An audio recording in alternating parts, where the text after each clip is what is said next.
Good morning, everyone. Welcome back after spring break. And today, my hope is to continue working with the problem sets from Chapter 10. Just to recap where we're at in the course right now, you just completed a 9-1 through 9-3 quiz on different types of triangles. It's been submitted. I will eventually grade it and get that online so you know what your grade may be. I will do all of that still on Blackboard, even though we're using Schoology for sharing materials and so forth. Up to this point in Chapter 10, I had one video lesson on basically just converting, well, first of all, understanding that there's a different way to represent points on a plane. Rather than a rectangular way with x and y coordinates, it's something we call a polar coordinate system, where we have an angle of rotation starting at our normal 0 positive x-axis and rotating counterclockwise, and then moving out in concentric circles a certain number of units. So we can plot points in r theta mode. We can convert from rectangular to polar and polar to rectangular. And we even started to play around with equations, where we could look at an equation in one form and transform it into an equation in a different form. And these are all going to have important uses in future math courses and a little bit even in the end of this course.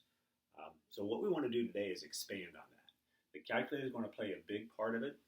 I've had trouble getting the TI application to where I could show it on these videos, but I'll keep working on that. So I'll try to describe things the best I can. So what we have is the graphs of polar equations, and there are certain classic curves, just like there are in the rectangular. We know there are circles, there are parabolas, there are lines, there are the exponential function, logarithmic functions, there are cubics, square root functions. There are classic curves also, and they have names as far as the polar graphs. Some have only an r in them, some only have a theta, but most have an r and a theta. And what I'd like to do is just take a look at what one might look like just without using the calculator. And I think I might have looked at this one already, but a nice little recap. Let's just say we want to consider r equals 6 cosine theta.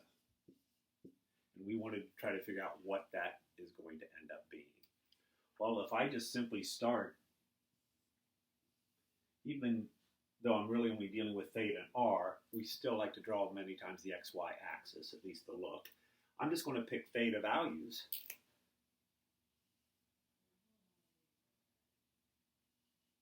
and find the r that goes with it. So if I happen to let theta be 0, and I'll typically deal with radians, but I don't have to. A cosine of 0 is 1, so of course we get 6. Well, if I continue to move up the line in terms of theta to pi over 4, pi over 2, 3 pi over 4, pi, and on and on and on, I can find the corresponding values of r. Let's just jump to pi over 2. Cosine of pi over 2 is 0, so we're going to get 0.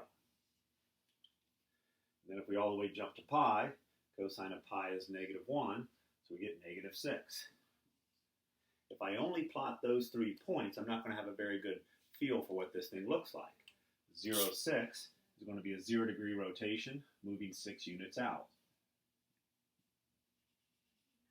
Pi over 2, 0 is you rotate pi over 2 and go nowhere, so you're right here.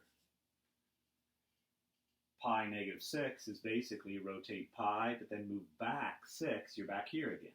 So you really haven't done anything. It looks like 3 points, it's really only 2, because these first and last points are the same. So we fill in some of the gaps. Pi over 4, cosine of pi over 4 is radical 2 over 2, so you're going to get 3 radical 2. So if I rotate pi over 4, which is right here, I got to move out 3 radical 2, however far that might be. And then here, it's going to be negative 3 radical 2. So if I rotate 3 pi over 4, then I got to move back radical 3 over 2. And I could continue to do the same. I suggest you try this sometime with the pi over 3, pi over 6, and see what you end up getting. But ultimately, starting here with 0, I would be dropping points that would end up making a circle. So in other words, this is a general form for a circle. This, you notice, is the diameter of that circle.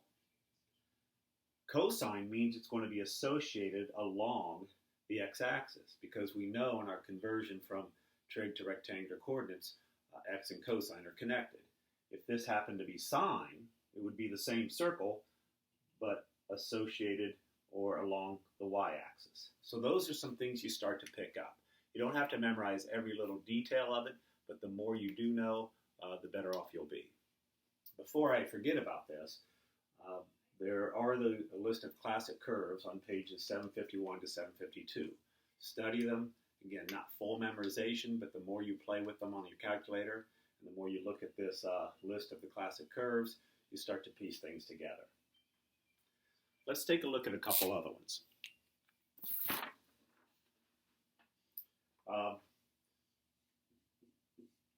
Here is another interesting version. I could do exactly the same thing as we have here, but I won't. But what it turns out to be is a cardioid. Now, all cardioids basically look like a heart. So it's going to be something like this, if you would graph it. Sometimes the cardioid has a little bit of a loop inside, sometimes it doesn't. Here's another one.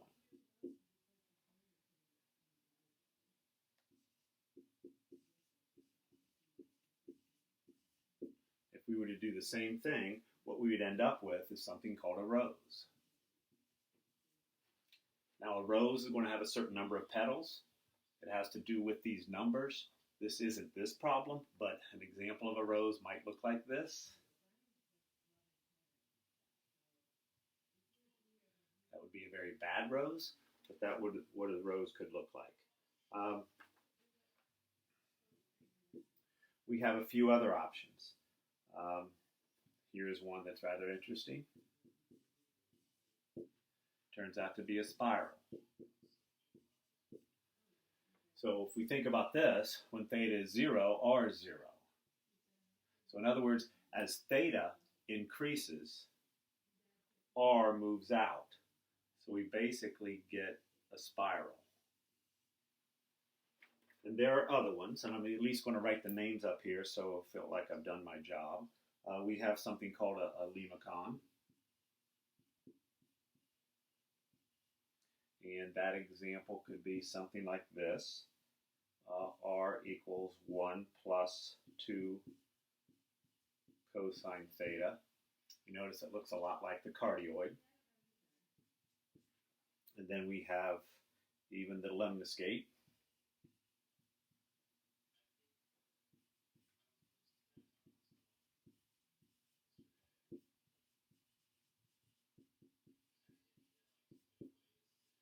And that, in many ways, is going to look kind of like an infinity sign, right? So these are some of the classic curves.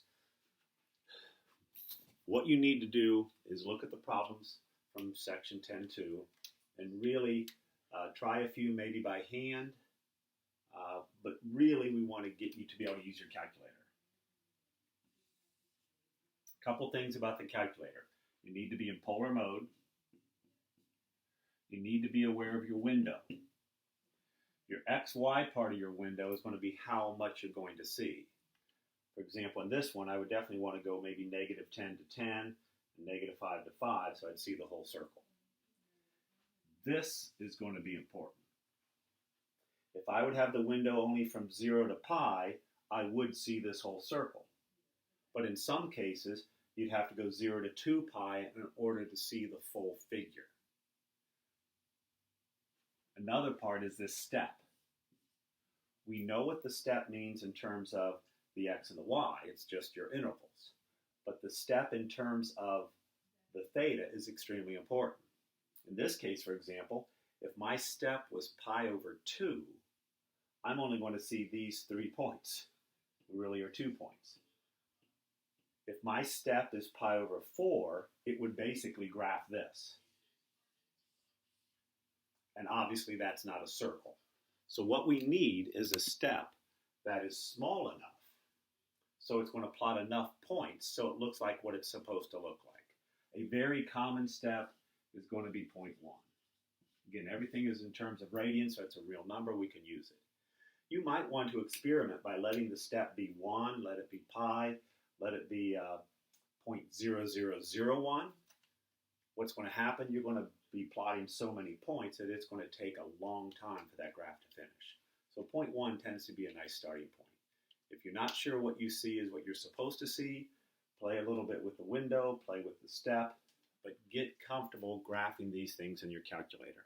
If you have more questions on that, I can definitely try to post a video showing some of those steps, but I trust your abilities that with enough experimentation on the TI-84 or 83 or whatever you use, you can be in polar mode and start graphing some of these things, and you'll start to get a feel for what's happening. On Thursday, we'll continue with this topic from Chapter 10. It's very calculator heavy, so once again, get comfortable with using your calculator. Hope this helps out. I do have, as I said, the 9.1 through 9.3 quizzes. I'll get those graded. Everything else from here on will basically either be a worksheet, quiz, or test, but of course they're all take-home, so they all almost become the same thing. But in terms of where I'd categorize them in the grade book on Blackboard, I'll continue to do the same thing I've done the whole year. Hopefully that's good for you. Enjoy your day, and we'll be back soon.